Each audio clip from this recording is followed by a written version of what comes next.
marketing.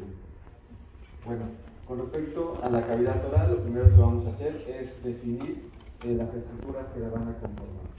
De tal manera que en la parte superior va a iniciar a nivel del bermellón, a nivel de la unión del bermellón de los labios, hasta la unión del paladar duro con el paladar blando. En la parte inferior, de igual manera, de la unión del bermellón hasta donde se encuentran las papilas circunvalares. De manera lateral vamos a tener a los girales amigdalinos y el pliegue piloso amigdalino. Todos los tumores que se asienten en este espacio van a ser clasificados como de la cavidad oral. Por lo tanto, van a haber diferentes subtipos de cáncer de cavidad oral. Vamos a tener aquel que se localiza en los labios, pero no es tanto los labios de manera externa, sino más bien en la parte de los labios en la cual se produce la oclusión de los labios hacia la parte interna. Esa parte va a ser conocida como los tumores que se sienten a nivel de los labios. Con respecto a la mucosa oral, pues sabemos que va a ser la mucosa, la lengua en la parte anterior, el piso de la boca, tenemos al paladar duro, tenemos a la encía superior, a la encía inferior y también tenemos al trígono retromolar. Cada uno de los tumores de estos subtipos van a tener diferentes comportamientos.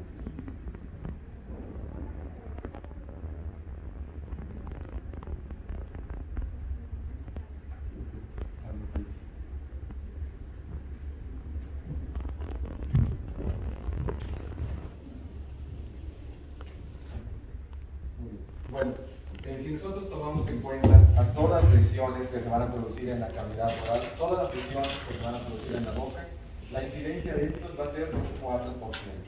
Sin embargo, no todo el 4% van a ser lesiones malignas. Es decir, de 100 personas que acuden a la consulta, 4 personas van a tener una lesión en la cavidad oral.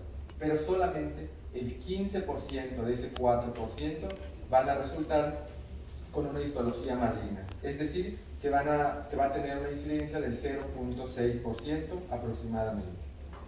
Ahora, con respecto a los datos que tenemos del Globocan del año 2020, vamos a ver que la incidencia que ocupa el cáncer de cavidad oral es el lugar número 22, con un porcentaje de 0.7%, similar a lo que habíamos comentado.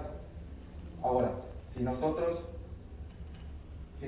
vemos la mortalidad que va a tener este tipo de cáncer, vamos a ver que la mortalidad ocupa el lugar número 25 en México, con un porcentaje de 0.6%.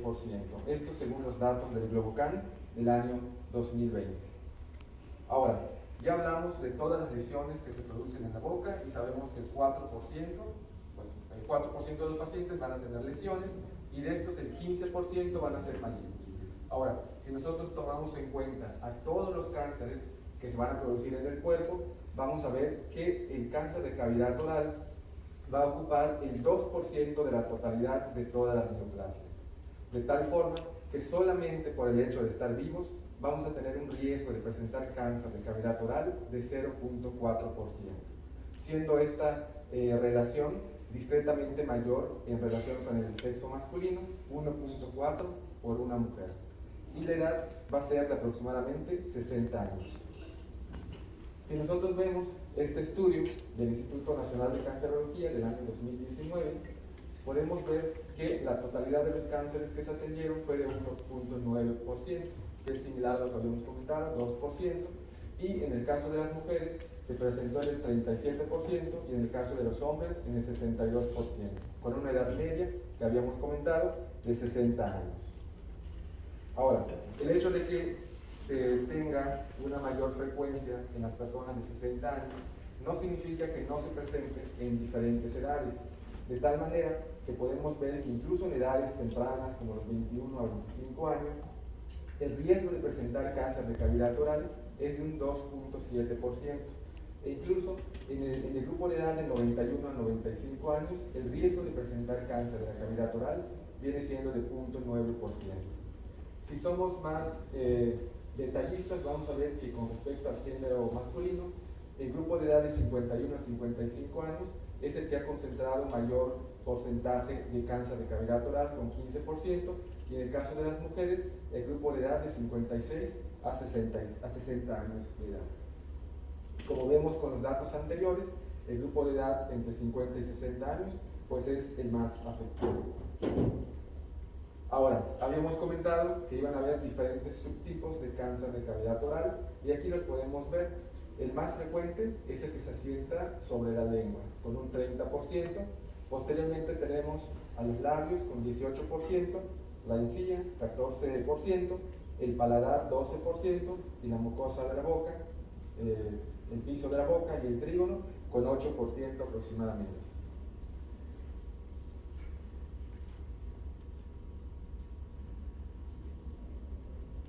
Ahora, este es el comportamiento que ha tenido el cáncer de la cavidad oral. Si nosotros vemos los datos del 2004, 2005 y 2006, vamos a ver que con respecto a las lesiones de la lengua, que habíamos comentado que es el más frecuente, con 30% de los casos, en el año 2004 fue 0.2, en el 2005 0.3 y en el 2006 0.2. Actualmente se considera que es del 0.6%.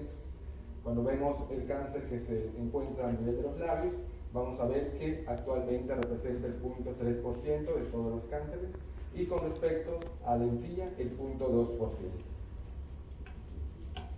Ahora, si nosotros lo vemos de acuerdo al sexo, masculino o femenino, con respecto a los tumores que se encuentran en la lengua, vamos a ver que en el género masculino va a representar el 51% y en el sexo masculino el 49%. Con respecto a la encía, vamos a ver que en el caso de los hombres representa el 86% y en el caso de las mujeres el 14%. Ahora, sabemos que existen muchos factores de riesgo y que en el 90% de los casos vamos a encontrar el tabaquismo y el alcoholismo. En este estudio publicado en el Instituto Nacional de Cancerología podemos ver que la población, que es una muestra representativa de lo que nosotros atendemos, en el caso de los hombres, el 44% reportó alcoholismo, fumar y cocinar con leña, y el 37% el alcoholismo y fumar. Con respecto a las mujeres, vamos a ver que el 34% tenía el antecedente de cocinar con leña, el 13% fumar y el 12% tenía también el alcoholismo y fumar.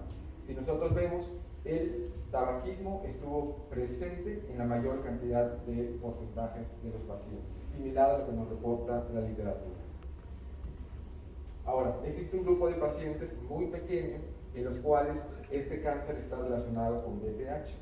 En este estudio publicado en el año 2011, en el cual se tomó una muestra de pacientes mexicanos, podemos ver que la infección por cualquier tipo de BPH en la cavidad oral representó el 6%, pero si nosotros lo dividimos de acuerdo al potencial carcinogénico que tiene el BPH, los BPH con potencial carcinogénico los podemos ver aquí, que son el 16, 18, 31, 33, 35, 39, 45, 51, 52, 56, 58, 59 y 68, vamos a ver que este BPH con potencial carcinogénico representa únicamente el 1%. Y cuando existen múltiples infecciones por BPH, estos van a representar el 0.2%. Ahora, si nosotros vemos específicamente el tipo de BPH que se va a encontrar en la población mexicana, vamos a ver que el más frecuente es el 16 y posteriormente le siguen el 39, el 51 y el 56. Si nosotros vemos con respecto a la prevalencia de los tipos de BPH según el riesgo que tienen, alto riesgo, bajo riesgo, vamos a ver que a nivel mundial los de mayor prevalencia son el BPH 16, el 39, el 51 y el 56, similar a lo que se observa en la población mexicana. Y con respecto a los de bajo riesgo, el más frecuente pues es el que estamos aquí subrayando. Ahora, con respecto al comportamiento que tiene el BPH, de acuerdo al sexo masculino o al sexo femenino, podemos ver que tiene dos picos.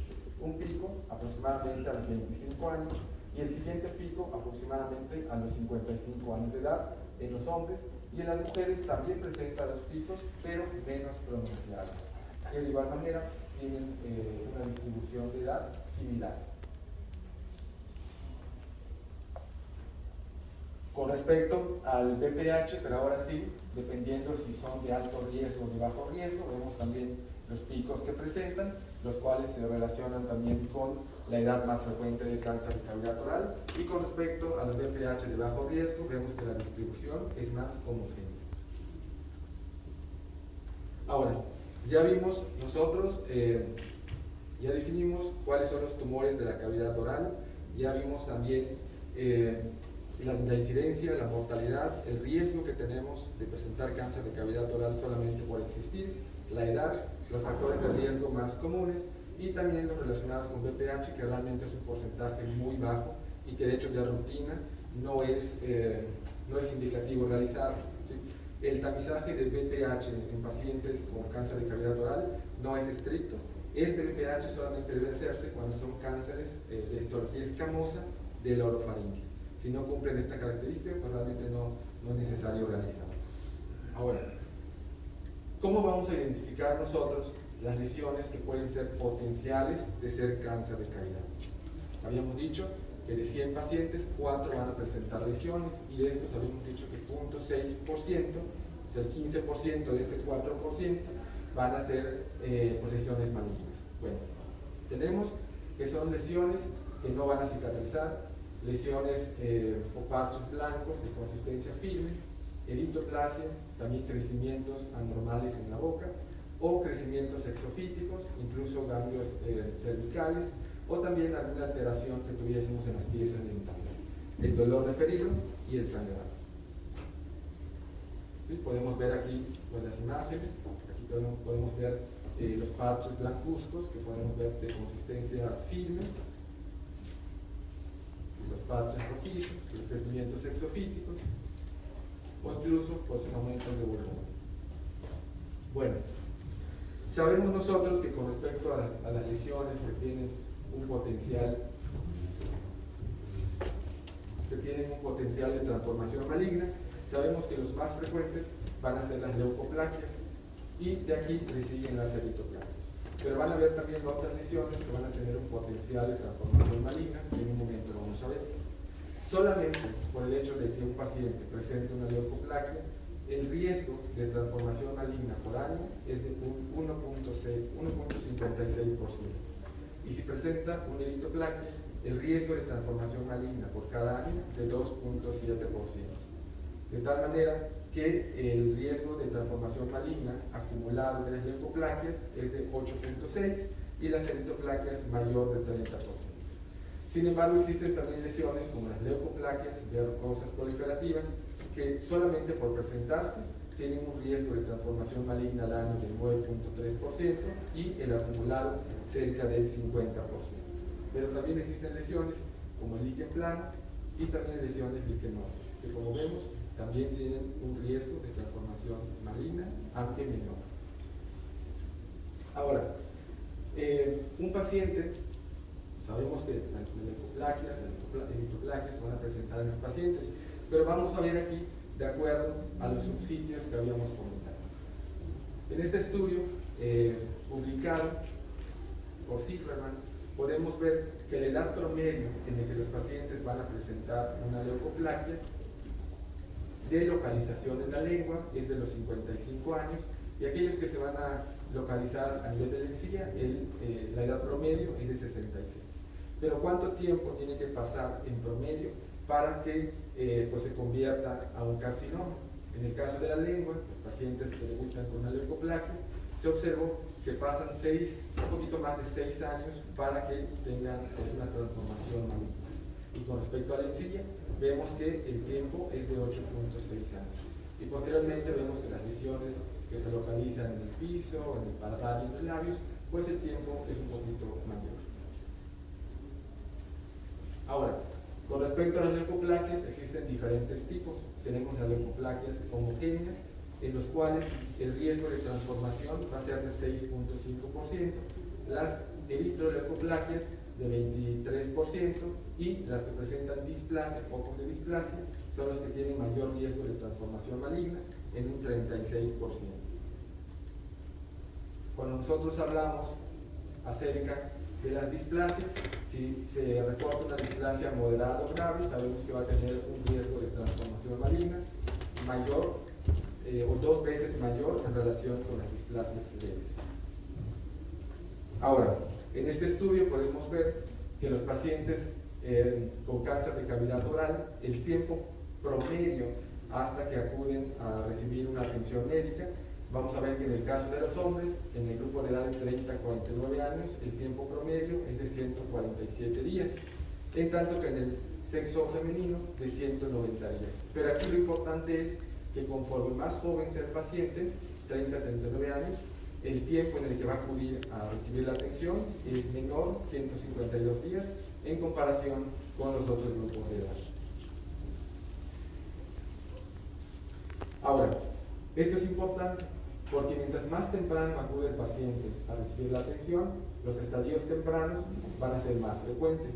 Aunque en esta tabla el valor de P es mayor y nos está dando un valor de P de 0.2, el cual no es representativo, pero sí nos ayuda a tener una idea de que incluso con 151 días todavía el paciente puede encontrarse en una etapa temprana. Es una manera de verlo muy burda, pero que nos ayuda a tener una idea de cómo van a llegar los pacientes.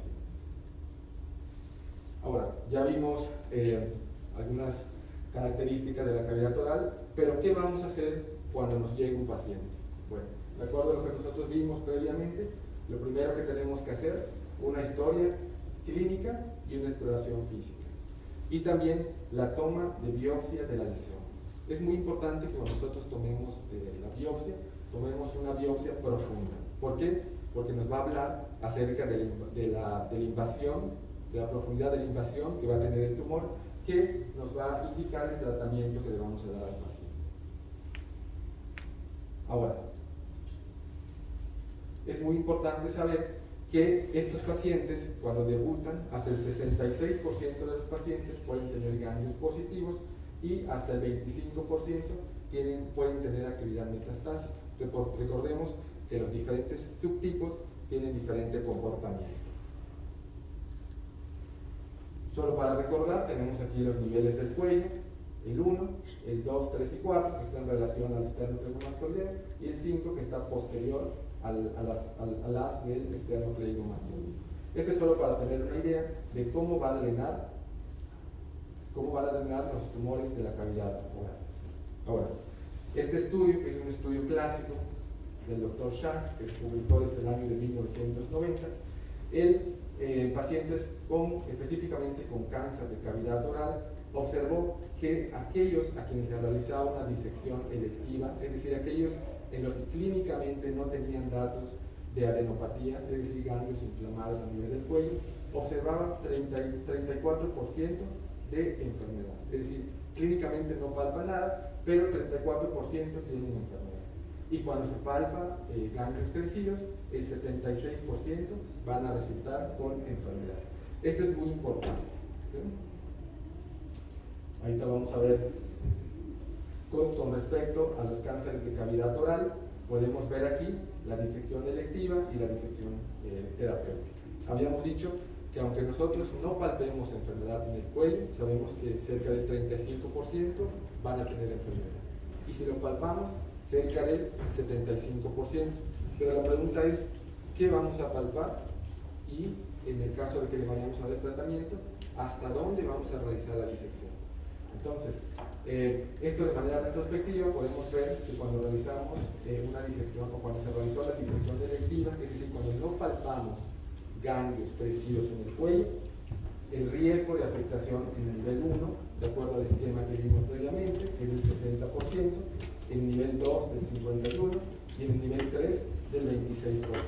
¿Qué significa eso? Que los pacientes, aunque no tengan adenopatías palpables, si nosotros consideramos que es candidato a una disección electiva, lo que nosotros tenemos que hacer es una disección supramoyoidea que llegue a los niveles 1, 2 y 3. Pero si el paciente tiene adenopatías palpables, sabemos que el riesgo es del 75%, pero no solo eso, sino que el nivel 4 del cuello va a estar afectado hasta el 20%, por lo tanto tenemos que realizar la disección de todo el cuello. Si nosotros vemos, de acuerdo a los diferentes subtipos y el compromiso que van a tener según los niveles del cuello. Vamos a ver aquí que con respecto a la lengua y la mucosa de la boca, pues se van a afectar los niveles 1, 2 e incluso el nivel 3. Y los niveles 4 y 5 pues realmente van a estar afectados en menor cantidad, que es lo que nosotros habíamos visto en el cuadro anterior. Ahora, si queremos ser más específicos, vamos a ver que cuando hay afectación del cuello, puede ser un N1, N2 o N3, que a grandes rasgos, y para hacerlo más sencillo, N1 menores de 3 centímetros, N2 menores de 6 centímetros y N3 mayores de 6 centímetros o con extensión extraganglionar. Y podemos ver que con respecto a la lengua puede haber incluso afectación N3 y con respecto a la mucosa de la boca de igual forma. Pero si vemos, por ejemplo, el paladar duro, el compromiso puede ser N1, pero N2 y N3 pues, casi es improbable. ¿Por qué? Porque el drenaje del paladar duro y el encía superior no se relaciona estrictamente con el cuello. De hecho, en ellos podemos omitir la disección cervical. Pero esos pues, son puntos pues, más específicos. Ahora, este estudio nos permite tener una idea de que, si bien sabemos que el 66% de los pacientes pueden tener enfermedad pues, ganglionar al momento del diagnóstico, y que si nosotros no palpamos ninguna adenopatía va a ser cerca del 35%, y si lo palpamos va a ser cerca del 75%, ¿cómo vamos nosotros a sospechar si el paciente tiene clínicamente N0 o si tiene N1? Es decir, si se palpan ganglios o si no se palpan ganglios. Bueno, en este estudio podemos ver que se tomaron en cuenta la longitud de los ganglios linfáticos y se observó que los ganglios con más de 10 milímetros, es decir, los ganglios mayores a 1 centímetro, la especificidad de que pudiera ser maligno es del 95%. Por lo tanto, consideramos que aquellos ganglios que miden más de 10 milímetros, más de 1 centímetro, tienen mayor riesgo de que sean malignos. ¿Por qué? Porque vemos que la especificidad es del 95%, aunque la sensibilidad, como vemos, es muy baja. Ahora, para nosotros corroborar si realmente existe enfermedad a nivel de los ganglios linfáticos, lo que nosotros tenemos que hacer es una biopsia con aguja fina. Como vemos en este estudio, se compararon los ganglios linfáticos para valorar si la biopsia cuál era la sensibilidad y especificidad de las lesiones utilizando la BAF, la biopsia por aspiración de aguja fina, y se vio que para valorar la enfermedad a nivel de los ganglios linfáticos la sensibilidad es alta, 92%, y la especificidad del 97%. Por lo tanto, si existe sospecha, lo ideal es solicitarle una BAF. Y no va a faltar quien nos diga, bueno, ¿por qué le vamos a pedir una BAF si ahorita pues, tenemos PET, tenemos tomografía, tenemos resonancia, estamos en el militar, pídenme cualquier cosa que necesiten? No es pedir por pedir, es pedir cuando esté indicado. De tal manera que, aunque nosotros tengamos tomografía y tengamos resonancia magnética, no va a suplir usar el ultrasonido más la BAF.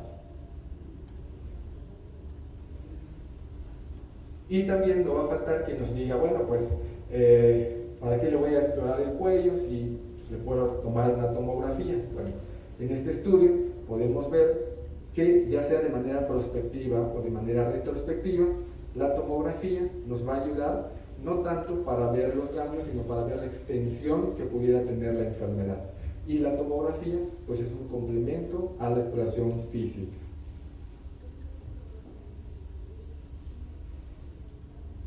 Ahora, ya sabemos qué le vamos a hacer al paciente, cómo lo vamos a encontrar, qué le vamos a pedir y qué debemos de explorar. Ahora, la pregunta es, ¿qué vamos a encontrar cuando hagamos la biopsia? Sabemos que el 2%, sabemos que el 0.6%, que representa el 15%, el 4% de todas las lesiones que se encuentran en la cavidad oral, van a ser cáncer. Pero aquí vamos a ver que el 65% va a ser histología epidermoide, el 8% mucoepidermoide y el 8% también adenodioquístico y el 2% adenocarcinomas. Y el restante van a ser tumores raros. Aquí es importante saber que cuando el paciente llegue y pidamos estudios de extensión, pues no pedir tomografía más resonancia, no, sino más bien saber el comportamiento que va a tener el cáncer para poder pedir el estudio necesario. Por ejemplo, si se trata de un carcinoma adenoideoquístico que sabemos que invade allí las estructuras nerviosas, o incluso las estructuras óseas se adhieren firmemente, podemos pedir nosotros la resonancia magnética, en tanto que los demás podemos pedir la tomografía. Ahora, ya vimos nosotros los tipos histológicos que podemos encontrar. ¿Qué vamos a hacer? Bueno, lo podemos etapificar de manera práctica. El T1 son lesiones menores de 2 centímetros, el T2 son aquellas lesiones que van a medir menos de 4 centímetros y los T3 aquellos que miden más de 4 centímetros. Y también algo que habíamos comentado, que es la profundidad de la invasión. De tal manera que si tiene menos de 5, también sería un T1, y si tiene menos de 10, un T2, y si tiene más de 10, un T3. Lógicamente existen acá sus variaciones, pero eso es para tener una idea rápida de cómo realizar la tapificación. Si nosotros vemos los ganglios que habíamos comentado, N1, menores de 3 centímetros, N2 son menores de 6 centímetros, y N3 mayores de 6 centímetros. Y lógicamente el N2 pueden ser, habíamos dicho que son menores de 6 centímetros, pero únicos de un solo lado, múltiples de un solo lado, o que sean bilaterales y contralaterales, que bueno, ya aquí tendrán las clasificaciones.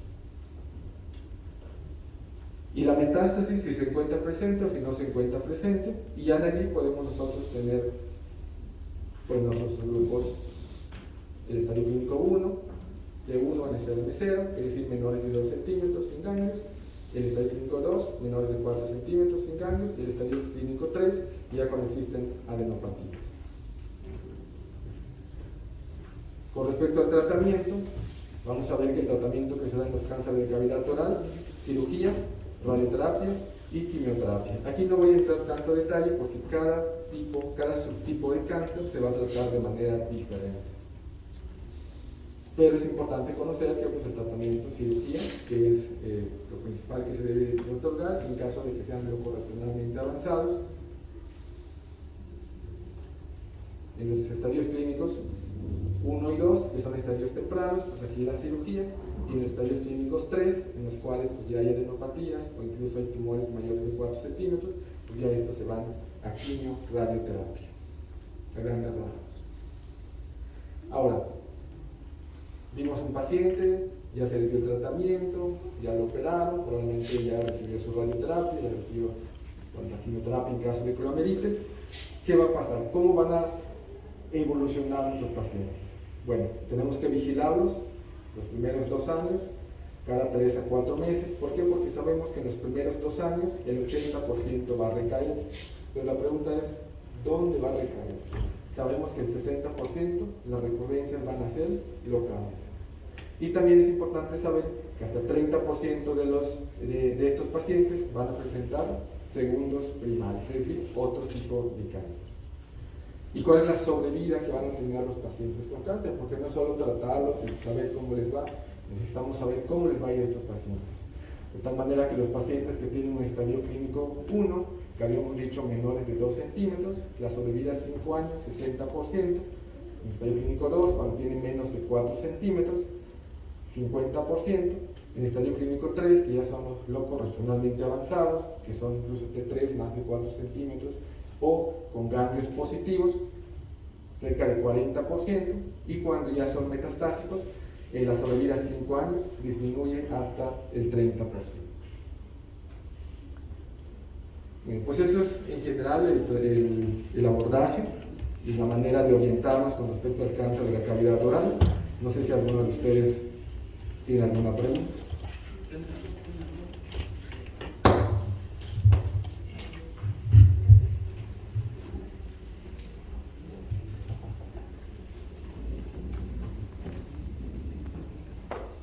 ¿Ninguna pregunta?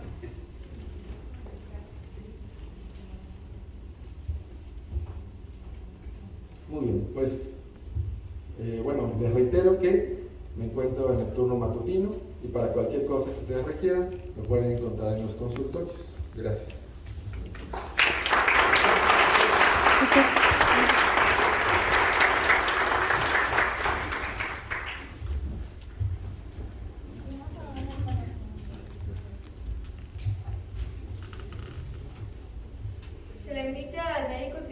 Gamboa y Sergio Isidro a pasar adelante para ser entrega de un reconocimiento. Bueno, con motivo de su valiosa participación, le extendemos un reconocimiento al médico cirujano, especialista en oncología quirúrgica, Sergio Isidro Gamboa Hall, por su valiosa participación en la ponencia Cáncer en cavidad oral. Espero que a todos nos haya servido y le entregamos al doctor su